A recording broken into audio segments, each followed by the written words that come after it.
पुण्यातील बांधकाम व्यावसायिक खलील शेख आत्महत्या प्रकरणात गुन्हा दाखल झाला आणि त्यानंतर शिवसेनाचे नेते रवींद्र धंगेकर सध्या संपर्काबाहेर असल्याची माहिती आहे. नॉट रिचेबल देत आहे. त्यांच्या निवासस्थानी कुलूप असून मोबाईल फोन सुद्धा बंद लागतोय. गुन्हा दाखल होण्यापूर्वी धंगेकर यांनी आपल्यावरील आरोप राजकीय प्रेरित असल्याचा दावा केला होता. दरम्यान गुन्हा दाखल झाल्यानंतर रवींद्र धंगेकर तसंच त्यांच्या पत्नी प्रतिभा धंगेकर यांच्याशी संपर्क साधण्याचे प्रयत्न केलेत, मात्र दोघांशीही संपर्क होऊ शकलेला नाहीये. स्वारगेट पोलीस रवींद्र धंगेकर आणि त्यांच्या पत्नीचा शोध घेत आहेत. जबाब नोंदवण्यासाठी धंगेकरांना संपर्क साधण्याचा प्रयत्न आहे, मात्र ते नॉट रिचेबलच आहेत.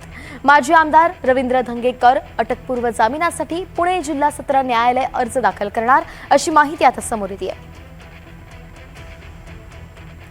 यशपाल सोनकांबळे आपले प्रतिनिधी आपल्यासोबत जोडले गेले आहेत. यशपाल, कुठे आहेत धंगेकर हा प्रश्न विचारला जातोय. वैष्णवी, अगदी बरोबर आहे. आत्महत्येच्या प्रकरणाला जवळपास 3 दिवस उलटून गेलेत, परंतु पुणे शहर पोलिसांना 14 एकाही आरोपीपर्यंत पोहोचता आलेलं नाही. एकूणच पुणे शहर पोलिसांकडून ही जी कार्यपद्धती आहे संत गतीने केली जाणारी, या कारवाई संदर्भात आता प्रश्न विचारले जात आहेत की त्यांना हे आरोपी का भेटत नाहीत.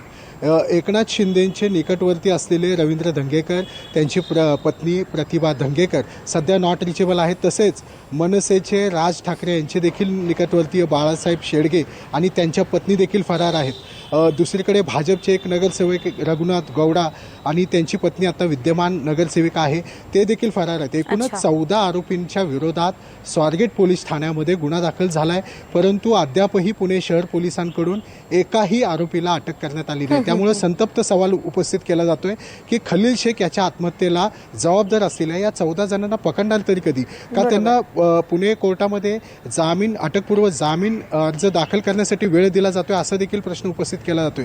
वैष्णवी, पाहूया की पुढच्या काही कालावधीमध्ये त्यांना अटक केली जाते का, की अटकपूर्व जामीन करून हे स्वारगेट पोलिसांकडे हजर होत आहेत. वैष्णवी, अर्थातच यशपाल, याचे अपडेट्स आपल्याकडनं घेतच राहू. धन्यवाद.